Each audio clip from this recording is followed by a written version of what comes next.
What's up, movie crew? It's that time where I show everyone everything I've watched during the previous month. Now, before I get started, if you are new to this channel, my name is Luke, this is Let's Watch a Movie, and if you're in anything cinema and physical media related, you've come to the right place, so hit that subscribe button. Because next week, I will be doing a 5 Steelbook giveaway. Alright. Also, for those that are new to the channel, right now I'm about to show off all the TV shows I watched during the month of March. And tomorrow I will show off the movies I watched during the month of March. First, before I get into the things that I watched through my own personal collection, let's get through the things that I've watched on TV.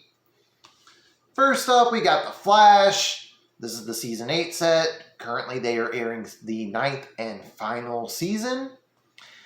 It's a step up from season 8, that's for sure.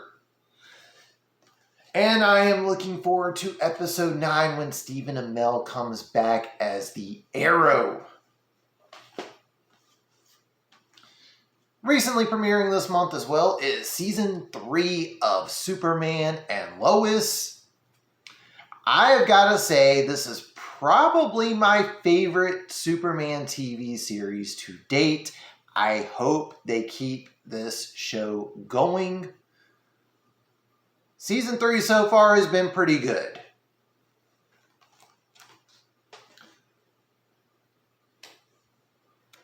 And the CW recently started airing a new DC show, Gotham Knights, which centers around the death of Bruce Wayne and his adoptive son, as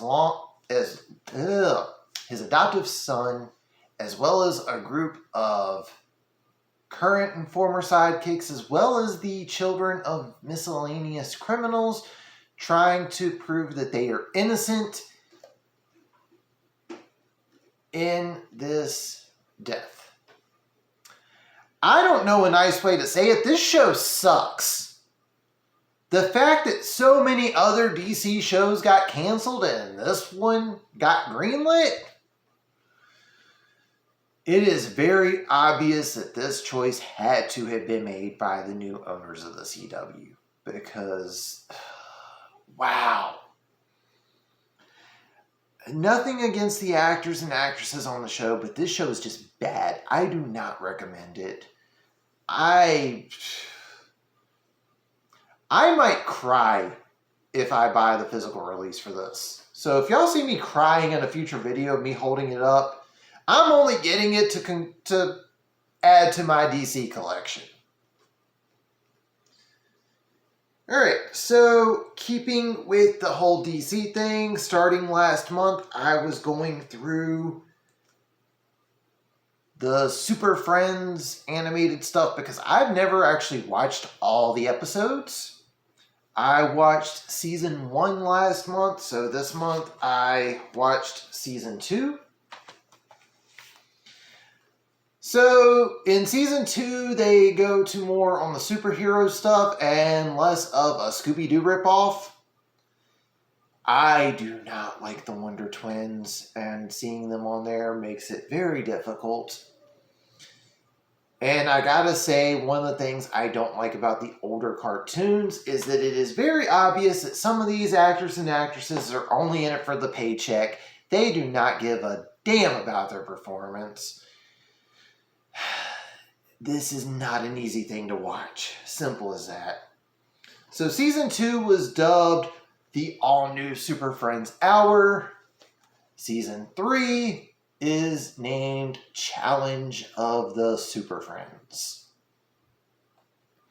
This one is a step up from season 2, but damn, I am so tired of the Wonder Twins, and I'm only in season 3 out of 9, I believe.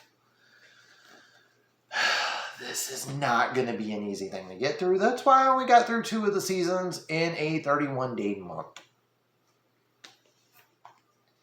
One of my purchases at the end of last month was The Adventures of Batman. This is the first Batman animated series. For anyone thinking this is the Adam West one, no. This predates the Adam West animated series. This one has Olin Soul as Batman and Casey Kasem as Robin. It's not bad. I mean, at least in this one, you've got some voice actors that actually care about what they're doing, and they're not just sitting there going, who cares? At least I'm getting a paycheck. Because Super Friends sounds soulless to me. This one actually sounds like there was an attempt.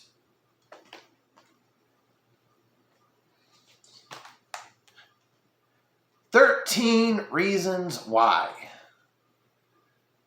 So I'm kind of doing this thing with this show specifically where I'm watching this season as well as reading the chapter of the book that goes to that episode.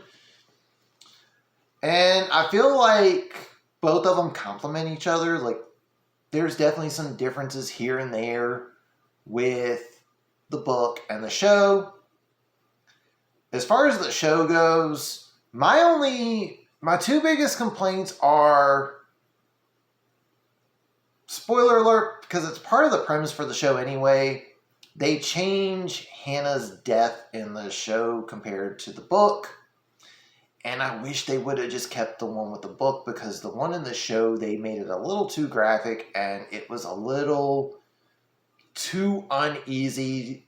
Like, I'm not trying to say by no means is what happened to Hannah something easy to watch in the first place, but given what it is, I feel like they should have kept how it happened the same. Hopefully that makes sense.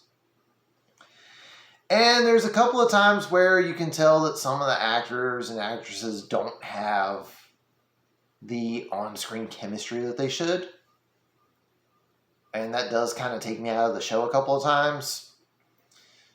Other than that, it's one of the better adaptations. This is the only season I'm planning on watching. I've heard that seasons 2 through 4 absolutely suck. I'm mainly watching this one because it's the one that follows the book.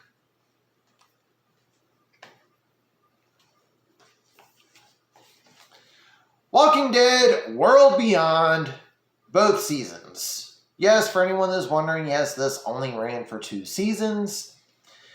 I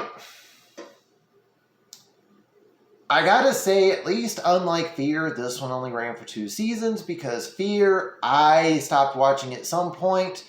I will probably pick it back up given that season 8 is going to be the final season. But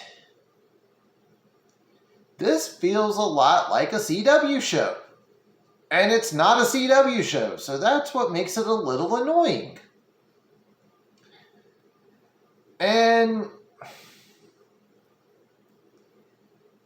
it felt like they kind of shoehorned some stuff from the main show and even a little bit of Fear in the second and final season.